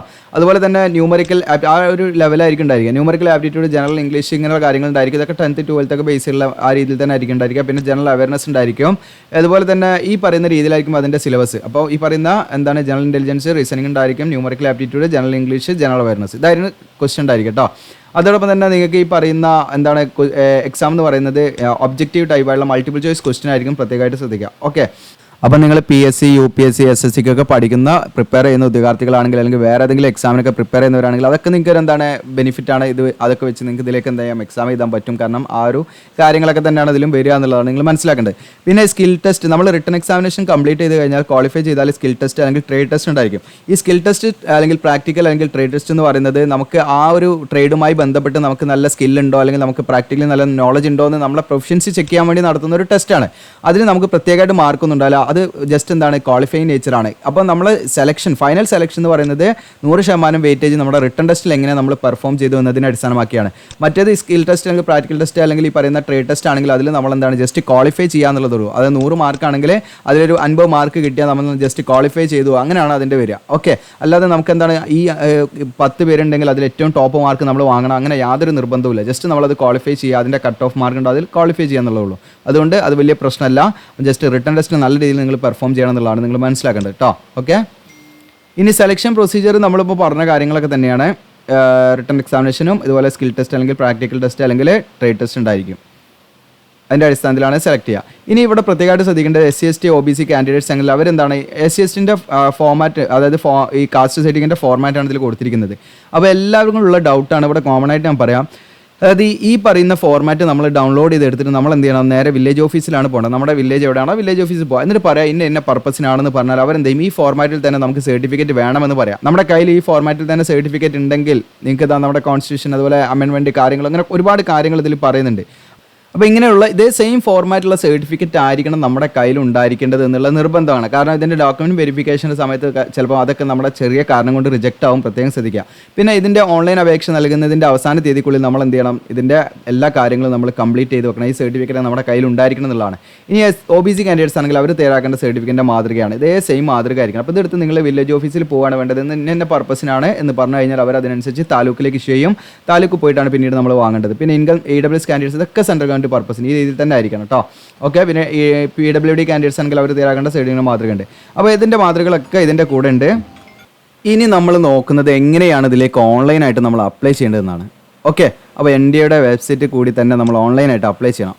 അപ്പോൾ ഓൺലൈനായിട്ട് അപ്ലൈ ചെയ്യാൻ നിങ്ങൾക്ക് നമ്മുടെ വീഡിയോയുടെ ഡിസ്ക്രിപ്ഷനിൽ ഞാൻ എന്ത് ചെയ്യും, അപ്ലൈ നൗ എന്ന് പറഞ്ഞ ലിങ്ക് തരും. ആ അപ്ലൈ നൗ എന്ന് പറഞ്ഞ ലിങ്കിൽ ജസ്റ്റ് നിങ്ങൾ ക്ലിക്ക് ചെയ്താൽ ഈ ഒരു പേജിലേക്കായിരിക്കും വരിക, നാഷണൽ ഡിഫൻസ് അക്കാദമി എന്ന് പറഞ്ഞിട്ട്. ഓക്കെ, ഈ പേജിൽ വന്നു കഴിഞ്ഞാൽ നിങ്ങൾക്ക് ഇവിടെ കാണാം ലോഗിൻ പേജാണ് കേട്ടോ വന്ന് കിടക്കുന്നത്. നിങ്ങൾക്ക് നിങ്ങളുടെ ലോഗിൻ ടൈം പാസ്വേഡൊക്കെ അടിച്ച് ലോഗിൻ ചെയ്യാം. അപ്പോൾ ലോഗിൻ ചെയ്യണമെങ്കിൽ നമ്മൾ ആദ്യം എന്ത് ചെയ്യണം, ഇതിൽ ക്രിയേറ്റ് ന്യൂ അക്കൗണ്ട് പോയിട്ട് നമ്മൾ അക്കൗണ്ട് ക്രിയേറ്റ് ചെയ്യണം. അപ്പോൾ അതെങ്ങനെ എന്നുള്ളത് വിശദമായിട്ട് ഞാൻ കാണിക്കാം. അപ്പോൾ ഇത്തരത്തിൽ നമ്മൾ ഒരുപാട് എഫേർട്ട് എടുക്കുന്നുണ്ട് ഫോമൊക്കെ ഫില്ല് ചെയ്ത് വീഡിയോസ് ഇടാൻ. അപ്പോൾ അതിൽ നിങ്ങളുടെ നല്ല രീതിയിലുള്ള കമൻറ്റുകളും നിങ്ങളുടെ സപ്പോർട്ടും ലൈക്കും ഒക്കെ ഉണ്ടെങ്കിൽ നമ്മുടെ ചാനൽ നിലനിൽപ്പുള്ളൂ എപ്പോഴും നമ്മൾ പറയാറുണ്ട്. ഓക്കെ, അപ്പോൾ നമ്മുടെ ചാനൽ നിങ്ങൾ കയറിയിട്ട് എന്ത് ചെയ്യുക, സബ്സ്ക്രൈബ് ചെയ്യുക, ബെല്ലൈക്കൺ എനേബിൾ ചെയ്ത് വെക്കുക, മാക്സിമം നിങ്ങൾ കൂട്ടുകാരിലൊക്കെ ഷെയർ ചെയ്യുക. ഇപ്പോൾ നമുക്ക് ഒരുപാട് പേര് ഇപ്പോൾ ഈ എന്താണ് RPFൻ്റെ റിക്രൂട്ട്മെൻറ്റ് വന്ന് എന്നൊക്കെ പറഞ്ഞിട്ട് പലരും നമുക്ക് വാട്സപ്പിൽ ഇതിലൊക്കെ ലിങ്കും കാര്യങ്ങളൊക്കെ അയക്കുന്നുണ്ട്. അതായത് നമ്മുടെ സബ്സ്ക്രൈബർ തന്നെ. അപ്പോൾ അവരോടൊക്കെ ഞാൻ പറയാറുണ്ട് ഈ പറയുന്ന എന്താണ് കാര്യങ്ങളൊക്കെ ഏറ്റവും ഇമ്പോർട്ടൻറ്റ് നോട്ടിഫിക്കേഷനൊക്കെ നമ്മുടെ ചാനൽ വഴി തന്നെ നമ്മൾ അറിയിക്കും. അപ്പോൾ അതൊക്കെ എന്ന് പറയുന്നത് അവർക്ക് ക്ലിക്ക് കിട്ടാൻ വേണ്ടിയിട്ട്, അതായത് വെബ്സൈറ്റുകൾ എന്താണ് ഉണ്ടാക്കിയിടുന്ന ഓരോരോ എന്താണ് തെറ്റിദ്ധരിപ്പിക്കുന്ന രീതിയിലുള്ള നോട്ടിഫിക്കേഷനാണ്. ഇപ്പോൾ ഈ CRPFൻ്റെ നോട്ടിഫിക്കേഷനൊക്കെ വന്നിട്ടുണ്ട്. അതെന്ന് പറഞ്ഞാൽ സ്പോർട്സിൽ മെറിറ്റോറിയസ് ആയിട്ടുള്ള ഉദ്യോഗാർത്ഥികൾക്ക് മാത്രമാണ് അതിലേക്ക് അപ്ലൈ ചെയ്യാൻ പറ്റുക. അപ്പോൾ അതൊക്കെ കണ്ടിട്ട് പലരും എന്ത് ചെയ്തിട്ടുണ്ട്, നമ്മൾ ഇങ്ങനെ മെസ്സേജൊക്കെ അയച്ച് ചോദിക്കുന്നുണ്ട്. അപ്പോൾ അതൊക്കെ എന്ന് പറഞ്ഞാൽ നമ്മൾ പറ്റിക്ക് വിടാം, മീൻസ് നമ്മളുടെ ആ ഒരു ക്ലിക്കാണ് അവർക്ക് അതിൽ ക്യാഷ് ഉണ്ടാകുന്നത്. അപ്പോൾ അത് നിങ്ങൾ നോക്കിയിട്ടൊക്കെ ചെയ്യുക. കാരണം ഇങ്ങനെ ട്രസ്റ്റഡ് ആയിട്ടുള്ള ചാനലുകൾ മാത്രം എന്ത് ചെയ്യുക, നിങ്ങൾ ഫോളോ ചെയ്യുക. കാരണം വെറുതെ നമ്മുടെ ടൈം വേസ്റ്റ് ആണ്. അപ്പോൾ നിങ്ങളുടെ നല്ല സപ്പോർട്ട് വേണം. ഇങ്ങനെ നമുക്ക് കറക്റ്റായിട്ട് വീഡിയോസൊക്കെ ചെയ്യണമെങ്കിൽ നിങ്ങൾ സബ്സ്ക്രൈബ് ചെയ്യുക, ബെല്ലൈക്കൺ എനേബിൾ ചെയ്യുക, മറന്നു പോരുത്. നിങ്ങളുടെ വിലയേറിയ കമൻറ്റുകൾ എന്തായാലും ജസ്റ്റ് ഒരു സ്മൈലി എങ്കിലും നിങ്ങൾക്ക് ഇടാവുന്നതാണ്. ഓക്കെ, അപ്പോൾ എന്ത് കമൻ്റ് ആണെങ്കിലും നമ്മളത് വെൽക്കം ചെയ്യുന്നു. അപ്പോൾ നിങ്ങൾക്ക് നമ്മുടെ ചാനലിൻ്റെ സപ്പോർട്ട് ആവും എന്നുള്ളതാണ് നിങ്ങളുടെ എന്താണ് ഈ പറയുന്ന എക്സ്പ്രഷനും നിങ്ങളുടെ കാര്യങ്ങളൊക്കെ നമുക്ക് മനസ്സിലാവും. അപ്പോൾ ഇതിലൂടെ നിങ്ങൾക്ക് ഇവിടെ കാണാം, ഇതിലിപ്പം ഞാൻ ആദ്യം ചെയ്ത് കാണിക്കാൻ പോകുന്നത് ഇവിടെ നിങ്ങൾക്ക് കാണാം ക്രിയേറ്റ് ന്യൂ അക്കൗണ്ട് എന്നിട്ട് ഇവിടെ കാണാം. ഓക്കെ, ക്രിയേറ്റ് ന്യൂ അക്കൗണ്ടിലാണ് ആദ്യം നമ്മൾ ക്ലിക്ക് ചെയ്യേണ്ടത്. അങ്ങനെ ക്രിയേറ്റ് ന്യൂ അക്കൗണ്ടിൽ ക്ലിക്ക് ചെയ്യുന്ന സമയത്ത് രജിസ്ട്രേഷൻ ഫോം ഉണ്ട്. ഞാൻ ഇതൊന്ന് സൂം ചെയ്തിട്ട് കാണിക്കാം, അപ്പോൾ നിങ്ങൾക്ക് കുറച്ചും പാട് എന്താണ് കാണാൻ പറ്റും. ഓക്കെ, ഇതിൽ നിങ്ങൾക്ക് കുറച്ച് ഇൻസ്ട്രക്ഷൻ ഗൈഡ് ലൈൻസ് കാര്യങ്ങൾ ഇവിടെ കൊടുത്തിട്ടുണ്ട്. അതൊക്കെ ഒന്ന് വായിച്ച് നോക്കണം നിർബന്ധമായിട്ടും. ഇവിടെ നിങ്ങളുടെ ഫസ്റ്റ് നെയിം കൊടുക്കുക, മിഡിൽ നെയിം ഉണ്ടെങ്കിൽ കൊടുക്കുക, അല്ലെങ്കിൽ ലാസ്റ്റ് നെയിം ഉണ്ടെങ്കിൽ അത് കൊടുക്കുക. ഓക്കെ, നമ്മുടെ SSLC ബുക്ക് എങ്ങനെയാണോ അതേമാതിരി കൊടുക്കണം പേര്. ഡേറ്റ് ഓഫ് ബർത്ത് നമ്മൾ ഇവിടുന്ന് സെലക്ട് ചെയ്യുക, ഇയർ മന്ത് ഇത് കൊടുക്കുക. ദെൻ മൊബൈൽ നമ്പർ കൊടുക്കുക, ഇമെയിൽ ID കൊടുക്കുക. ദെൻ ഒരു പാസ്വേഡ് നമ്മൾ മാനുവലായിട്ട് ഇതിൽ ക്രിയേറ്റ് ചെയ്യണം. സിസ്റ്റം തരികയല്ല ചെയ്യുക, നമ്മൾ മാനുവലായിട്ട് ഇതിൽ ക്രിയേറ്റ് ചെയ്യണം. ദെൻ ആ സെയിം പാസ്വേഡ് കൺഫേം ചെയ്യുക. എന്നിട്ട് എന്ത് ചെയ്യുക, അവിടെ മെയിൽ ഓർ ഫീമെയിൽ ഏതാ വെച്ച് സെലക്ട് ചെയ്യുക, ക്യാപ്ച കോഡ് അടിക്കുക. എന്നിട്ട് എന്ത് ചെയ്യുക, നമ്മൾ രജിസ്റ്റർ ലോഗിൻ എന്ന് കൊടുക്കുക. ഇത് ഞാൻ കൊടുത്തിട്ട് ഞാൻ അക്കൗണ്ട് ഉണ്ടാക്കി കാണിക്കാം. അപ്പോൾ ഞാൻ ഡീറ്റെയിൽസ് ഇവിടെ ഫില്ല് ചെയ്തു, രജിസ്റ്റർ ലോഗിൻ എന്ന് കൊടുക്കുന്നു. അപ്പോൾ ഇങ്ങനെ ഒരു പേജിലേക്കാണ് വരിക. അവിടെ കാണാം user activation pending, please verify OTP. അപ്പം നമ്മുടെ മെയിൽ IDയിലേക്കും നമ്മുടെ മൊബൈലിലേക്കും OTP ഒരു അയച്ചിട്ടുണ്ടാകും. അത് നമ്മളിവിടെ അടിച്ചു കൊടുക്കണം. ഓക്കെ, നമ്മുടെ മെയിൽ IDയിലേക്ക് OTP വന്നിട്ടുണ്ടാവും, മൊബൈലിലേക്ക് OTP വന്നിട്ടുണ്ടാവും. അടിച്ചു കൊടുക്കുക. എന്നതിന് ശേഷം ഇവിടെ ക്യാപ്ച കോഡ് അടിച്ചിട്ട് നമ്മൾ വെരിഫൈ OTP എന്ന് കൊടുക്കട്ടെ. അതിനൊരു സമയമുണ്ട്, അതിൻ്റെ ഇടയ്ക്ക് ചെയ്യണം കേട്ടോ. 1 മിനിറ്റും 1.5 മിനിറ്റോളാണ് സമയമുള്ളത് ഇനി. അപ്പോൾ അത് വേഗം നമ്മൾ ചെയ്യണം. ഓക്കെ, അപ്പോൾ ആദ്യം ഞാൻ മൊബൈലിലേക്ക് വന്ന് OTP അടിക്കുകയാണ്. അപ്പോൾ ഇവിടെ നമ്മൾ ഡീറ്റെയിൽസ് ഒക്കെ അടിച്ചു, OTP ഒക്കെ അടിച്ചു. ഇനി വെരിഫൈ OTP കൊടുക്കുക. അപ്പോൾ നിങ്ങൾ ആ വെരിഫിക്കേഷൻ കംപ്ലീറ്റഡ് എന്ന് കാണാം അവിടെ. ഓക്കെ, ഇനി നമുക്ക് ലോഗിൻ ചെയ്യാൻ പറ്റും. ഓക്കെ കൊടുക്കുക. നമ്മൾ നമ്മുടെ മെയിൽ ID വെച്ച് ലോഗിൻ ചെയ്യണം. നമ്മൾ അടിച്ച പാസ്വേഡ് കൊടുക്കുക, എന്നിട്ട് ക്യാപ്ച കോഡ് അടിക്കുക, എന്നിട്ട് ലോഗിൻ കൊടുക്കുക കേട്ടോ. ഞാനിവിടെ എൻ്റെ മെയിൽ IDയും പിന്നെ ഈ പറയുന്ന പാസ്വേഡും കൊടുത്തു. എന്നിട്ട് ഈ ക്യാപ്ച കോഡ് ഇവിടെ അടിച്ചു. എന്നിട്ട് ലോഗിൻ എന്നുള്ള ബട്ടൺ ക്ലിക്ക് ചെയ്യാം. അങ്ങനെ ലോഗിൻ കൊടുക്കുന്ന സമയത്ത് നമുക്കിതാ ഇങ്ങനെ ഒരു പേജിലേക്കാണ് വരിക. ഇൻസ്ട്രക്ഷൻ ഉണ്ടാവും. ഇതൊക്കെ നമ്മൾ എന്ത് ചെയ്യുക, കംപ്ലീറ്റ് കൊടുക്കുക. ഓക്കെ, അപ്പോൾ നമ്മൾ ഇതൊക്കെ ഡിക്ലെയർ ചെയ്യുകയാണ്. അപ്പോൾ ജസ്റ്റ് നമ്മൾ എന്ത് ചെയ്യുക, എല്ലാം വായിച്ചിട്ട് ജസ്റ്റ് നമ്മൾ ടിക്ക് ചെയ്യുക. ഓക്കെ, എല്ലാം വായിച്ച് നോക്കണം നിങ്ങൾ. എന്നിട്ട് നമ്മൾ എന്ത് ചെയ്യുക, എല്ലാം വായിച്ചു ഡിക്ലെയർ ചെയ്യുകയാണ്. ഡിക്ലറേഷൻ കൊടുക്കുകയാണ്. നമ്മൾ agree and continue to fill online application എന്ന് കൊടുക്കുകയാണ്.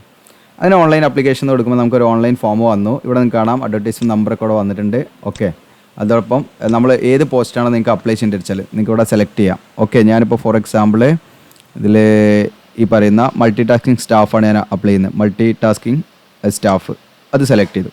അത് സെലക്ട് ചെയ്തപ്പോൾ നിങ്ങൾക്ക് ഇവിടെ കാണാൻ പറ്റും. നമ്മൾ സെലക്ട് ചെയ്ത ഇവിടെ വരും കേട്ടോ, റെഡ് കളറിൽ റൈറ്റ് സൈഡിലൂടെ കാണും. ജെൻഡർ അതിനാണ് വന്നിരിക്കുന്നതെന്ന് കൺഫേം ചെയ്യണം ഇവിടെ. അതിനുശേഷം അവിടെ മെയിൽ ഓർ ഫീമെയിൽ എന്നുള്ളത് നമ്മൾ ഓൾറെഡി കൊടുത്താണ്. പിന്നെ നമ്മളോട് ചോദിക്കുന്നത് അപ്ലൈഡ് കാസ്റ്റാണ്. ഏത് കാസ്റ്റിലേക്കാണ് നിങ്ങൾ, ഏത് കാസ്റ്റിലുള്ള വേക്കൻസിയിലേക്കാണ് നിങ്ങൾ അപ്ലൈ ചെയ്യുന്നത്. OBCയിലേക്കാണ് നിങ്ങൾ അപ്ലൈ എങ്കിൽ OBC സെലക്ട് ചെയ്യാം, അല്ലെങ്കിൽ EWC അല്ലെങ്കിൽ ജനറൽ ഏതിലേക്കാണ്. ഇപ്പോൾ OBC കാൻഡിഡേറ്റ്സ് ആണെങ്കിലും ജനറൽ വേക്കൻസിയിലേക്ക് അപ്ലൈ ചെയ്യാൻ ഞാൻ പറഞ്ഞു. അപ്പോൾ അങ്ങനെയുള്ള ഉദ്യോഗാർത്ഥികൾ എന്ത് ചെയ്യാം, അങ്ങനെ അപ്ലൈ ചെയ്യാം. അപ്പോൾ അതിനുള്ള ഏത് കാസ്റ്റിൻ്റെ ഇതിലേക്കാണ് നിങ്ങൾ അപ്ലൈ ചെയ്യുന്നത് അത് സെലക്ട് ചെയ്യാം. അപ്പോൾ ഞാൻ ജനറലിലേക്കാണ് അപ്ലൈ ചെയ്യുന്നത്. പിന്നെ ഇവിടെ കാറ്റഗറി ആണെങ്കിൽ PWD ആണ്, എക്സ് സർവീസ്മാൻ ആണെന്നാണ്. അപ്പോൾ അങ്ങനെയുള്ളതെങ്കിൽ നിങ്ങളത് സെലക്ട് ചെയ്യുക, അല്ലെങ്കിൽ നമ്മൾ എന്ത് ചെയ്യണം, നന്നുള്ള ഇവിടെ സെലക്ട് ചെയ്യാം. ഓക്കെ, ഇനി നാഷണാലിറ്റി കാർഡ് ഡിഫോൾട്ടായിട്ട് വരും. ദെൻ റിക്വയർഡ് എഡ്യൂക്കേഷൻ ക്വാളിഫിക്കേഷൻ ഇവിടെ വന്നിട്ടുണ്ട്, 10th ആണ് ഇവിടെ വന്നിട്ടുണ്ട്, നിങ്ങൾക്ക് ഇവിടെ കാണാൻ പറ്റും. ഇനി എന്തെങ്കിലും അതർ റിലാക്സേഷൻ നിങ്ങൾക്ക് ഈ പറയുന്ന എന്താണ് ഡിപ്പാർട്ട്മെൻറ്റൽ കാൻഡിഡേറ്റ്സോ അങ്ങനെയൊക്കെയുള്ള ഉദ്യോഗാർത്ഥികൾക്ക് എന്താണ് റിലാക്സേഷൻ ആയിരിക്കും, നമ്മളത് എന്നുള്ള കൊടുക്കുക. എന്നിട്ട് നമ്മൾ എന്ത് ചെയ്യുക, അഗ്രി എന്ന് കൊടുക്കുക. ആ അഗ്രി എന്നുള്ള സെലക്ട് ചെയ്യാം. അപ്പോൾ അവിടെ ചോദിക്കുന്നത് നമ്മൾ ഷുവർ ആണോ എന്നുള്ളത്, കാരണം പിന്നെ നമുക്ക് മോഡിഫൈ ചെയ്യുന്നതിനൊക്കെ ബുദ്ധിമുട്ടുണ്ട്. അപ്പോൾ നമ്മൾ എന്ത് ചെയ്യുക, ജസ്റ്റ് കൊടുക്കുക കേട്ടോ. ന്യൂ ആപ്ലിക്കേഷൻ ടു കണ്ടിന്യൂ എന്ന് കൊടുക്കുക. അപ്പോൾ നിങ്ങൾക്ക് കാണാം ആപ്ലിക്കേഷൻ ജനറേറ്റഡ് സക്സസ്ഫുള്ളി എന്ന് കാണാൻ പറ്റും. ഓക്കെ, ഇനി നമ്മൾ എന്ത് ചെയ്യണം, ബാക്കിയുള്ള കാര്യങ്ങളൊക്കെ അത് ഫില്ല് ചെയ്ത് കൊടുക്കണം.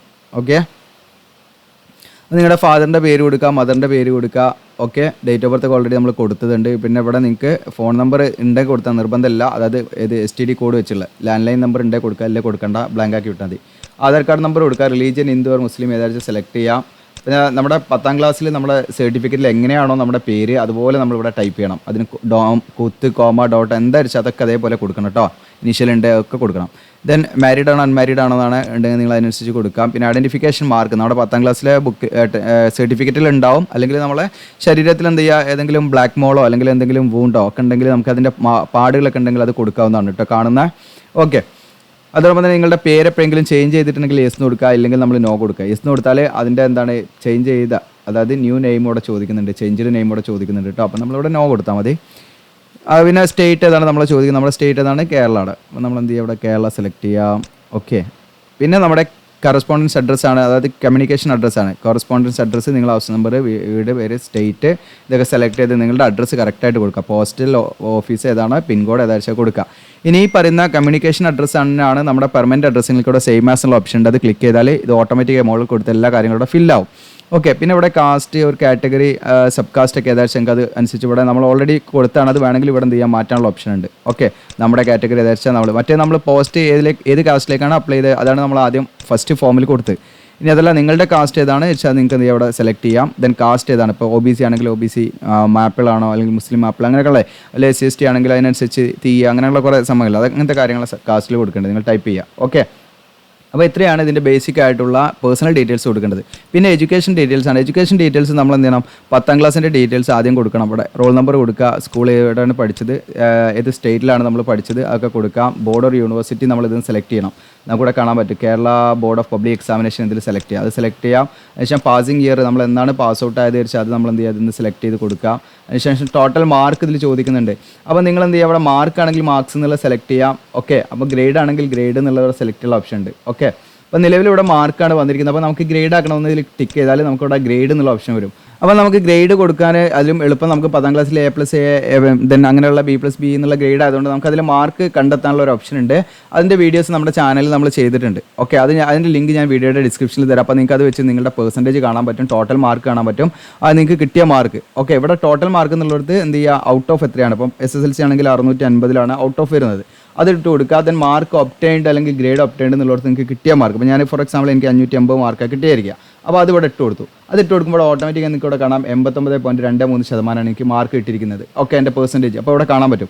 അപ്പോൾ ഈ നിങ്ങൾക്ക് കിട്ടിയ മാർക്ക് നിങ്ങൾക്ക് എന്ത് ചെയ്യാം, നമ്മൾ ചാനലിൽ നമ്മൾ ചെയ്തിട്ടുണ്ട്. എങ്ങനെയാണ് നമ്മുടെ ഗ്രേഡിനെ നമ്മൾ ആവറേജ് നമുക്ക് അതിൻ്റെ ഒരു മാർക്ക് നമുക്ക് കിട്ടിയത് അറിയാം എങ്ങനെയാണെന്നുള്ള വീഡിയോ നമ്മൾ ചെയ്തിട്ടുണ്ട്.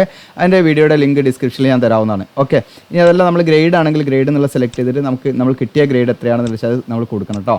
ഓക്കെ, അപ്പോൾ അത് നിങ്ങളുടെ ചോയ്സിനനുസരിച്ച് നിങ്ങൾ എന്ത് ചെയ്യുക, അതിനനുസരിച്ച് കൊടുക്കുക. ഓക്കെ, അതിനുശേഷം നിങ്ങൾക്ക് വേറെ എന്തെങ്കിലും ക്വാളിഫിക്കേഷൻ ഉണ്ടെങ്കിൽ കൊടുക്കാവുന്നതാണ്. അത് ഇവിടെ നിന്ന് സെലക്ട് ചെയ്യാം. +2 പഠിച്ചിട്ടുണ്ടെങ്കിൽ ദെൻ ITI പഠിച്ചിട്ടുണ്ടെങ്കിൽ അതിനൊക്കെ അനുസരിച്ച് നിങ്ങൾക്ക് ഇവിടെ കൊടുക്കാം. അപ്പം ഈ MTS എന്ന് പറയുന്ന പോസ്റ്റിലേക്ക് ഈ ക്വാളിഫിക്കേഷൻ മാത്രം മതി. ഓക്കെ, 10ാം ക്ലാസ് മാത്രം മതി ഇതിലേക്ക് അപ്ലൈ ചെയ്യാം കേട്ടോ. വേറെ എന്തെങ്കിലും സർട്ടിഫിക്കറ്റ് കോഴ്സുകളോ അങ്ങനെ എന്തെങ്കിലുമൊക്കെ ചെയ്തിട്ടുണ്ടെങ്കിൽ നിങ്ങൾക്ക് എന്ത് ചെയ്യാം അവിടെ കൊടുക്കാവുന്നതാണ്. എക്സ്പീരിയൻസ് ഉണ്ടെങ്കിൽ കൊടുക്കാം. ഓക്കെ, ഇത് നിർബന്ധമില്ല. അപ്പം ഞാനിവിടെ ബേസിക്കായുള്ള കാര്യങ്ങൾ വെച്ച് മാത്രം അപ്ലൈ ചെയ്യുന്നത്. കാരണം നിങ്ങൾക്ക് എന്തെങ്കിലും എക്സ്ട്രാ ക്വാളിഫിക്കേഷൻ നിങ്ങൾ അപ്ലൈ ചെയ്യണേ, നിങ്ങൾ ഇതിലേക്ക് ആഡ് ചെയ്യണം. അപ്പം ഞാനിതൊന്നും ആഡ് ചെയ്യുന്നില്ല, ഞാൻ 10ാം ക്ലാസ്സിൻ്റെ ഡീറ്റെയിൽസ് മാത്രമേ കൊടുക്കും. കാരണം അത് മാത്രം മതി ഇതിലേക്ക് അപ്ലൈ ചെയ്യാനേ. ഇനി അതർ ഡീറ്റെയിൽസിൽ നമുക്ക് വരുന്നത്, ഇനി നമുക്കിവിടെ എംപ്ലോയ്മെൻറ്റ് എക്സ്ചേഞ്ചിൽ നമ്മൾ രജിസ്റ്റർ ചെയ്യുന്ന അതിൻ്റെ ഡീറ്റെയിൽസ് ഇവിടെ കൊടുക്കാവുന്നതാണ് കേട്ടോ. രജിസ്ട്രേഷൻ നമ്പർ കൊടുക്കുക, അതിന് date of registration, employment exchange name, അത് ഏത് സ്റ്റേറ്റിലാണ്, കേരളത്തിലാണ് കേരളം എന്നുള്ള സെലക്ട് ചെയ്യുക, അതിനുള്ള ഓപ്ഷൻ ഉണ്ട് അവിടെ. ഇനി അതോടൊപ്പം തന്നെ അപ്ലോഡ് ഡോക്യുമെൻറ്റ്സ് ആണ്. ഇതിലേക്ക് നിങ്ങൾക്ക് ഫോട്ടോ, സിഗ്നേച്ചർ ഇതൊക്കെ നമ്മൾ എന്ത് ചെയ്യണം, അപ്ലോഡ് ചെയ്യണം. ഓക്കെ, ഇവിടെ ക്യാപ്ചർ ഫോട്ടോ എന്നുള്ളതാണ്. നമുക്ക് ലൈവായിട്ടാണ് ഫോട്ടോ എന്ത് ചെയ്യേണ്ടത്, നമ്മളിവിടെ ക്യാപ്ചർ ചെയ്യേണ്ടത് കേട്ടോ. അപ്പോൾ ക്യാപ്ചർ ഫോട്ടോ എന്ന് വെച്ചാൽ നിങ്ങൾക്ക് എന്ത് ചെയ്യും, ലൈവായിട്ട് ഫോട്ടോ ക്യാപ്ചർ ചെയ്യാനുള്ള ആ ഒരു ഓപ്പണിംഗ് ആവും. അതിനനുസരിച്ച് നിങ്ങൾ എന്ത് ചെയ്യണം, ഇവിടെ ഫ്രെയിമിൽ കാണിക്കും, നിങ്ങൾ ക്യാപ്ചർ കൊടുക്കുക എന്നുള്ളതാണ് കേട്ടോ. അപ്പോൾ ലൈവായിട്ട് നല്ല വൃത്തിയിൽ നല്ല ക്ലിയർ ആയിട്ട് നിങ്ങൾ എന്ത് ചെയ്യണം, ബാക്ക്ഗ്രൗണ്ടൊക്കെ സെറ്റ് ചെയ്തിട്ട് നിങ്ങൾ എന്ത് വേണം, നല്ല ലൈറ്റൊക്കെ കൊടുത്തിട്ട് വേണം ക്യാപ്ചർ ചെയ്യാൻ. അല്ല നമ്മൾ പാസ്പോർട്ട് ചെയ്ത് ഫോട്ടോഗ്രാഫ് ഇതിലേക്ക് അപ്ലോഡ് ചെയ്യില്ല, ലൈവ് ക്യാപ്ചർ ആണെന്ന് പ്രത്യേകമായിട്ട് ശ്രദ്ധിക്കുക കേട്ടോ. ദെൻ അതോടൊപ്പം തന്നെ നിങ്ങൾക്ക് ഇവിടെ സിഗ്നേച്ചർ ഇതുപോലെ നമുക്ക് എന്ത് ചെയ്യാം, ഫോട്ടോ ഇതിലേക്ക് അപ്ലോഡ് ചെയ്താൽ സ്കാൻ ചെയ്തിട്ട് അപ്ലോഡ് ചെയ്താൽ മതി. അതോടൊപ്പം തന്നെ ID കാർഡ്, നമ്മൾ ആധാർ കാർഡോ വോട്ടർ ID യോ പാൻ കാർഡോ പാസ്പോർട്ടോ ഏത് വേണമെങ്കിലും ഇതിലേക്ക് എന്ത് ചെയ്യാം, നിങ്ങൾക്ക് സെലക്ട് ചെയ്യാം. ഓക്കെ, ഇനിയിപ്പോൾ ഡ്രൈവിംഗ് ലൈസൻസ് ആണെങ്കിൽ ലൈസൻസ് ഇവിടെ ഉണ്ട്, അത് സെലക്ട് ചെയ്ത് ആ ഡോക്യുമെൻറ്റ്സ് നമ്പർ കൊടുക്കുക. അതിൻ്റെ എന്ത് ചെയ്യുക, നിങ്ങൾ ബ്രൗസ് ചെയ്തിട്ട് അതിൻ്റെ കോപ്പി ഇതിലേക്ക് എന്ത് ചെയ്യണം, അപ്ലോഡ് ചെയ്യണം. പിന്നെ 10ാം ക്ലാസ്സിലെ സർട്ടിഫിക്കറ്റ് ആണ് അപ്ലോഡ് ചെയ്യുന്നത്. ഇതൊക്കെ ഇതിൻ്റെ മാക്സിമം ഫയൽ സൈസ് എത്ര പറ്റും എന്നുള്ള ഇവിടെ കൊടുത്തിട്ടുണ്ട്. അത് കഴിഞ്ഞ് ഡിക്ലറേഷനാണ്. ഡിക്ലറേഷൻ നിങ്ങൾ ഇതൊക്കെ എന്ത് ചെയ്യുക, അക്സെപ്റ്റ് ചെയ്യുക. അതൊക്കെ വായിച്ച് അക്സെപ്റ്റ് ചെയ്തിട്ട് നിങ്ങൾ എന്ത് ചെയ്യുക, പ്ലേസ് കൊടുക്കുക, നിങ്ങളുടെ പ്രദേശം ഏതാഴ്ച അത് കൊടുക്കുക, ക്യാപ്ച അടിക്കുക, എന്നിട്ട് എന്താണ് പ്രിവ്യൂ ആൻഡ് സബ്മിറ്റ് കൊടുക്കുക.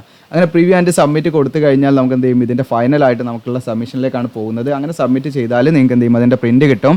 ആ പ്രിൻറ്റ് എടുത്ത് നിങ്ങൾ സൂക്ഷിച്ച് വെക്കുക. ഓക്കെ, അപ്പോൾ നമ്മൾ അത് പ്രിൻറ്റ് നമ്മുടെ കയ്യിൽ ഉണ്ടായിരിക്കണം എന്നുള്ളതാണ് പ്രത്യേകമായിട്ട് ശ്രദ്ധിക്കുക. ലോഗിൻ ഐഡിയും പാസ്വേഡ് നിങ്ങൾ എവിടെയെങ്കിലും എഴുതി വെക്കുക ഒക്കെ ചെയ്യുക. ഓക്കെ, അപ്പോൾ ഇത്രയാണ് ഇതിലേക്ക് എന്താണ് നമ്മൾ ശ്രദ്ധിക്കേണ്ട കാര്യങ്ങൾ. ഇതിലേക്ക് അപേക്ഷാ ഫീസോ കാര്യങ്ങളൊന്നുമില്ല. അപ്പോൾ ഇതിൻ്റെ ഓൺലൈൻ അപേക്ഷകളൊക്കെ നമ്മൾ ചെയ്ത് കൊടുക്കാം. പക്ഷേ എന്താണെന്ന് വെച്ചാൽ ഇവിടെ ഈ ഒരു നോട്ടിഫിക്കേഷൻ നമുക്ക് ചെയ്യാൻ പറ്റില്ല. കാരണം ഇവിടെ നമുക്ക് ലൈവ് ക്യാപ്ചർ ഉണ്ട്, ഫോട്ടോ ലൈവ് ക്യാപ്ചറുള്ള ആ ഒരു രീതിയിൽ നമുക്ക് ഫോട്ടോ എടുക്കാൻ പറ്റുള്ളൂ. അതുകൊണ്ടുള്ള പ്രശ്നമാണ്. അപ്പോൾ അത് പ്രത്യേകമായിട്ട് നിങ്ങൾ തന്നെ ചെയ്യണം. നിങ്ങളുടെ ഫോൺ യൂസ് ചെയ്തിട്ട് ചെയ്യാവുന്നതാണ് കേട്ടോ. മൊബൈലൊക്കെ യൂസ് ചെയ്തിട്ട് ഈസി ആയിട്ട് ചെയ്യാം. അപ്പോൾ ഇത് മാക്സിമം നിങ്ങളുടെ കൂട്ടുകാരിലേക്ക് ഷെയർ ചെയ്യുമെന്ന് വിചാരിക്കുന്നു. മാക്സിമം നിങ്ങൾ എന്ത് ചെയ്യുക, നമ്മുടെ വീഡിയോസ് എന്ത് ചെയ്യുക, ലൈക്ക് ചെയ്യുക, ഷെയർ ചെയ്യുക, സബ്സ്ക്രൈബ് ചെയ്യുക. Thank you.